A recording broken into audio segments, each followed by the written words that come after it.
বাচ্চারা, তোমরা তো ভগ্নাংশ শিখেছো, ভগ্নাংশের বড় ছোটও শিখেছো, ভগ্নাংশের যোগও তোমরা করতে শিখেছো। তাহলে আজকে আমরা নতুন একটা জিনিস শিখবো।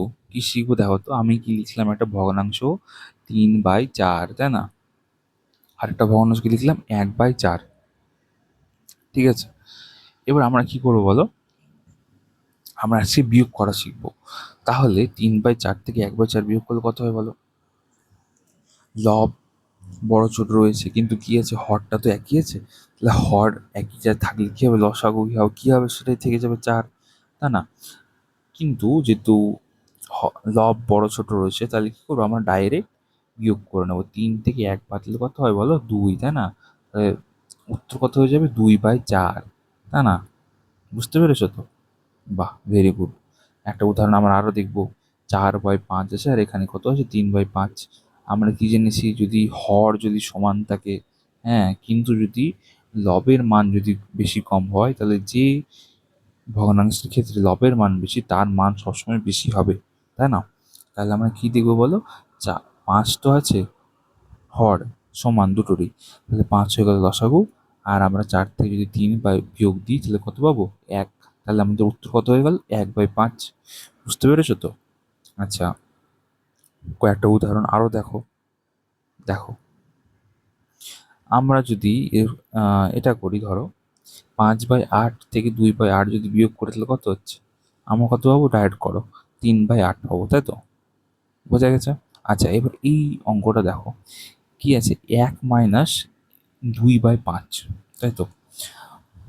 এটাকে আমরা দুভাবে করতে পারি। এক হচ্ছে কি, এই 1 আছে, তাই তো? এটাকে 1কে আমরা কিভাবে লিখতে পারি? 5/5, কারণ সে এক তো পূর্ণ সংখ্যা, তাই না? কি লিখতে পারি? 5/5। এইভাবে লিখে আমরা যদি বিয়োগ করি, তাহলে কত পেয়ে যাবো আমরা? হর একই আছে, লব আলাদা আলাদা আছে, 5 - 2 হয়ে যাবে। তাহলে কত হয়ে যাবে আমাদের? 3/5, তাই না? আরেকটা পদ্ধতি বলে কি হতে পারে? প্রথমে আমরা কি করবো? প্রথমে আমরা লসাগু করবো। লসাগু কত হয়ে যাবে? 5, তাই তো? আচ্ছা, তাহলে এককে, হ্যাঁ, 1কে 5 দিয়ে ভাগ করলে কত হবে? সরি, 5কে 1 দিয়ে ভাগ করলে কত হয়ে যাবে? 5ই থাকবে, তাই না? এবার সেই 5টাকে আমরা পেলাম, সেটাকে 5টাই করবো, 1 দিয়ে আবার গুণ করবো। ঠিক আছে, কিছু নাই, মানে কি আছে? 1/1 আছে। তাহলে সেটাকে 5 দিয়ে গুণ করলে কি হয়ে যাবে? সেটা 5 পূর্ণ সংখ্যা পেলাম, হ্যাঁ। আর 5কে 5 দিয়ে ভাগ করলে কত যাবে? 1। এই 1টাকে 2 দিয়ে গুণ করবো, তাহলে কি হয়ে যাবে? 5 - 2 সমান কত হচ্ছে? 3/5। বুঝতে পেরেছো তো? হ্যাঁ, ভেরি গুড। একটা আর দেখো, এই যে 1 মাইনাস 3/7, এটা করে দেখো তাহলে কত হচ্ছে বলো? 7/7 আকারে আমরা প্রকাশ করলাম, হ্যাঁ। আর যেহেতু হর সমান আসলে 7 আমরা লিখে দিলাম লসাগু করে। আর কি করবো? 7 মাইনাস কত করবো? 3 করবো, তাহলে কত হয়ে যাবে অ্যান্সার? 4/7। বুঝতে পেরেছো?